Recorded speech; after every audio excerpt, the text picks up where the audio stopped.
A very green set here, and we're talking about some green light offensive players here, the guys who are going to go and take the next step this season. And I know where you're going with your first one. You're going to start in the trenches. You know what? I'm going to start green. We're wearing green. Talking breakouts. Green means go. Go Dogs go. Well, the first dog that I want to go is the Chicago Bears right tackle, Darnell Wright. And he's a guy that I fell in love with last year when he got to Chicago. He plays a physical brand of run offense. He can block his butt off.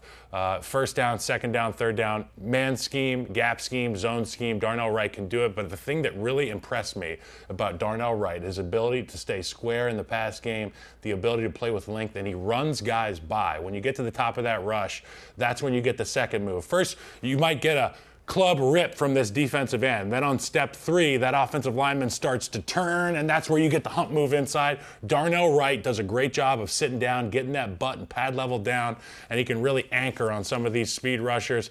I love Darnell Wright's game. Huge breakout season. America will fall in love with number 58 this season. Yeah, I was a little upset as a Packers fan with Darnell Wright's tape as a rookie. It was as advertised, as a top 10 pick, because, when you see guys who are strong in college, and he was obviously his last year at Tennessee, an ox, and then they go to the NFL and they're like, oh, they're still a man amongst boys. That's when you know that you have something special there. What I love is just the ability to torque with his upper body, right? Like when you get that kind of both guys locked into each other, he's the one manipulating the defensive end, not the other way around. And that's how it should be if you're an elite offensive tackle in the NFL.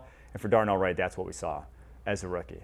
I'm going to go with another offensive lineman, a guy who's not that level physically, but what he can do from a pure athletic standpoint, I think is special, and I think he's going to be a household name-ish, as much as a household name can be at the offensive tackle position after the season. Bernhard Raimann, Indianapolis Colts.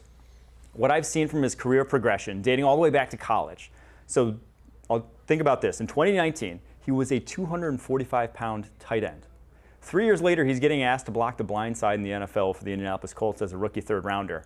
All he's done since then, from being that 6'7", 245-pound tight end to now a 6'7", 310-plus pound. That's all he did. Yeah, that guy's put on some weight, all above board, I've heard from people. And he is now what we saw towards the end of last season. It was a high-end pass protector. It was a guy who truly can be a franchise type of left tackle. PFF gave him an 82.7 overall grade last year with 34 pressures on 620 pass blocking snaps. So he's like a jumbo Ivan Drago, too, if you've ever seen this guy in real life. Yeah, and I think that when you got to think about styles making fights, when it's an offense versus a defense. But then when it's talking about fits for these players, particularly on the offensive line, it's what they're going to be asked to do. When I think about Penei Sewell in Detroit and the things he's asked to do with the play starters, we've seen him in motion. Trent Williams, same thing. You get these physically gifted offensive linemen that break the mold of the fatties up front that block. You can do a plethora more, things with these guys. Get them out in space. Quick smoke screens to the slot guy, and the cavalry has arrived, and they're 300 pounds, and they're violent. That's what your guy is going to be doing. Bernhard Raimann in Indianapolis. Shane Steichen will take full advantage of that skill set. And the other thing is going from Gardner Minshew to Anthony Richardson, you have to rush those guys differently. You can't inside move against Anthony Richardson, right? Rush integrity. Asking to have him break out to the left side and run for 30 yards. So, yeah, you have to have rush lanes. You have to mush rush at times. So you'll see a different just ease of assignment even for Bernhard Raimann next season. Yeah, and I mean, with these quarterbacks, to your point, I don't think Anthony Richardson is losing sleep over maybe an inside move on a tackle, because he might be salivating at that opportunity to turn his back to the defense and get outside.